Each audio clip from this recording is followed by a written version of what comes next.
இது பாருங்கள், இது ஒரு மலர், இது ஒரு செம்பருத்தி. இது அடியில் இப்படி செம்பருத்தி வந்து முனையில் இந்த மாதிரி அடுக்காக வருது பாருங்கள். இது ஒன்று. இது நம்ம எப்போதும் பயன்படுத்துகிற ஒத்த செம்பருத்தி. இதுதான் நம்ம மெடிசனல் யூஸாக சோப் தயார் பண்ணலாம், உள்ளுக்கும் சாப்பிட்லாம், செம்பருத்தி டீயும் போட்டு குடிக்கலாம். எல்லாத்துக்கும் பயன்படுறது இந்த செம்பருத்தி தான். என்னம்மா உற்பத்தி இந்த மகரந்தத்தை தான் அந்த பாபி சிட்டுன்னு சின்ன சின்ன சிட்டுகள் இருக்கும் பார்த்திங்களா, அது வந்து எடுத்துக்கும் இந்த மகரந்தத்தை.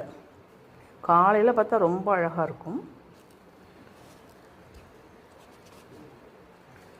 இதை பார்த்திங்கன்னா இதுதான் நந்தியாவட்டம். நந்தியாவட்ட ரெட்டை அடுக்கு நந்தியாவட்டப்பூ. இதுதான் கண்ணுக்கு ரொம்ப குளிர்ச்சி தரக்கூடியது. சாமி படங்களுக்கும் வைக்கலாம், கண்ணில் புழிஞ்சு கூட ஊற்றிக்கலாம், கண் மேலேயும் வச்சுக்கலாம்.